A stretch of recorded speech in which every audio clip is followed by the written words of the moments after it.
60 वर्षों तक जीट स्कैम से लेकर अगस्ता वेस्टलैंड स्कैम तक, नेशनल हेरल्ड स्कैम तक आपने देश की पाई पाई लूटी, लाखों करोड़ों रुपए का गबन किया, लूट फ्रॉम देश किया, और आज आप कैंपेन चला रहे हो डोनेशन फ्रॉम देश, उसी देश से डोनेशन मांग रहे हो जिसको आपने लूटा। अरे मान्यवर, आपको डोनेशन चाहिए तो जरा आप थोड़ी सी नजर झारखंड कांग्रेस तक फैला दीजिए, वहां पर आपको 350 करोड़ रुपए का डोनेशन मिल सकता है। यह मेरा सुझाव है कांग्रेस के आला नेताओं से जिन्होंने प्रेस कॉन्फ्रेंस किया है इस विषय पर। केसी वेणुगोपाल जी, आप थोड़ी सी नजर दौड़ाइए, आपके ज्यादा दूर नहीं है।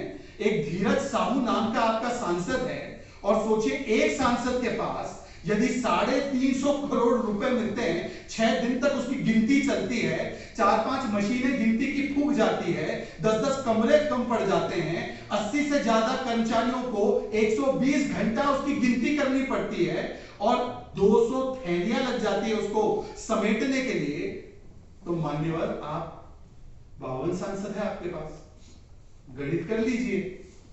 देश से काहे मांग रहे हैं? देश तो आपको वोट देने के भी मूड में नहीं है, नोट तो बाद में की बात है। जब देश के लोग 3 राज्य के चुनाव में वोट नहीं दे पा रहे हैं आपको, तो आपको नोट कहां से देंगे?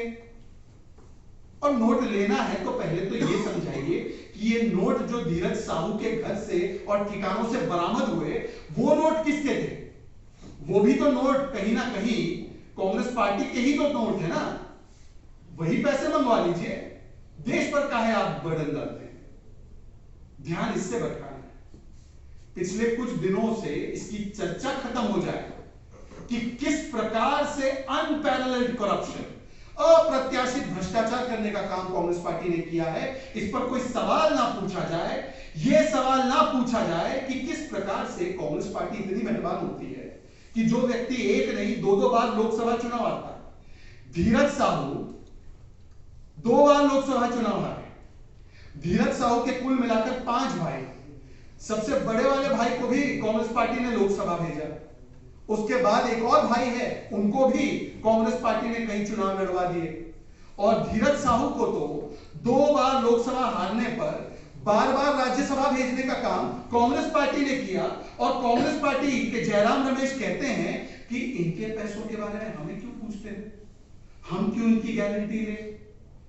अपने सांसदों की गारंटी लेने को तैयार नहीं है, देश के लोगों को ये गारंटी दे रहे हैं। अपने सांसद की गारंटी लीजिए जयराम रमेश जी, सुप्रिया श्रीनेत जी, केसी वेणुगोपाल जी, जरा तो उनकी गारंटी लेने का काम कीजिए। एफिडेविट में मान्यवर ने लिखा था कि मेरी कुल एसेट्स 34 करोड़ है। मान्यवर ने लिखा था मेरी कुल आय, वार्षिक आय 1 करोड़ रुपए है। 1 करोड़ की आय वाले व्यक्ति के पास 350 करोड़ रुपए मिलते हैं, परंतु कांग्रेस पार्टी कहती है हम इनकी गारंटी क्यों लें?